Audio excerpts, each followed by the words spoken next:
Steve Jobs has a saying that always connect the dots looking backward. In life, don't try to connect the dots moving forward.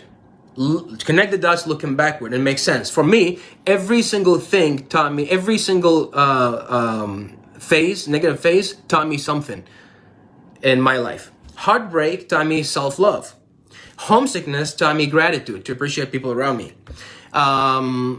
Being away from home, here from the United States, and not away from people, but being away from this country and coming back gave me a much stronger perspective where every part I enjoy. Just simplest thing, like when I walk into a place and somebody holds the door for me, smile in my face until I walk in, then they let go of the door. Just that alone, it gives me 10 minutes of rush of gratitude.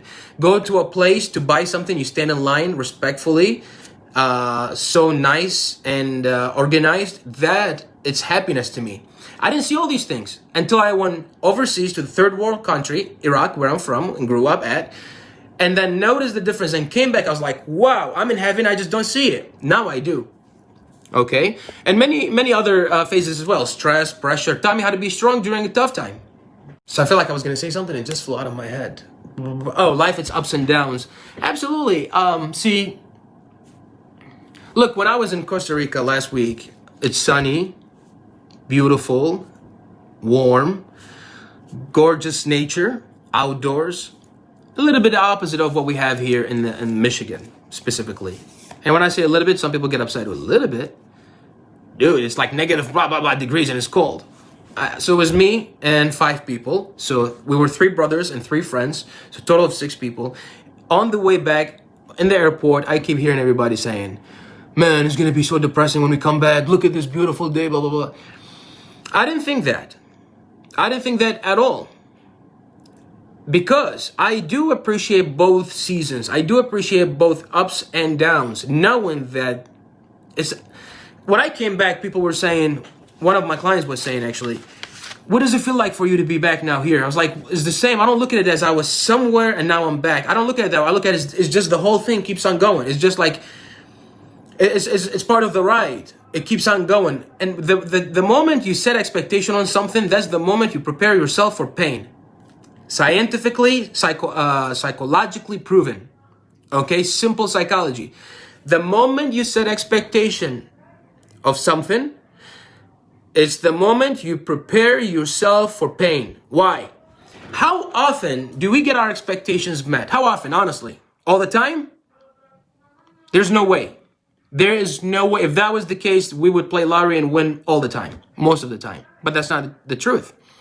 The truth is, most of the time, expectations are made up of our imaginations. Collections of what we receive from the world. And we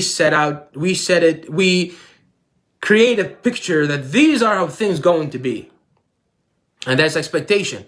And then chances are 10% or less going to be met. So 90% or more, it's going to be not met. And when the expectation is not met, what happens? What happens when you take that test and you expect an A on that test? The results come in and you only got a C minus. How do you feel about that? Upset, disappointed, not the results you wanted. Why? Your expectation was so high. Okay? So for me, I don't expect like, oh, I'm going to go somewhere warm and then I'm going to come back. Man, it's the cold and what is this? And I want that. No. Participate. There's good in everything. I had a video on my story that I was saying, I lie down under the sun and I ski in the snow. Snowboard and ski in the snow. Okay, and that is the truth. Because interestingly enough, last year around this time, winter time, a friend of mine who lives in Connecticut, she seen my story. I'm skiing on the snow here in Michigan, and she sends me a message. I would love to ski one day, but too bad it does not snow in Connecticut, with a sad face. What does that tell you? Perspective, man. Don't just look on once. Don't view life or your life from one aspect. It's not fair to you. You have other aspects, other dimensions, and if you just flip it, you get to explore more, see more, find more, enjoy more. It's not always sunshine and rainbows, no, but just like you participate and celebrate the wins and the highs, hey, accept the lows and understand the lows and know it doesn't last.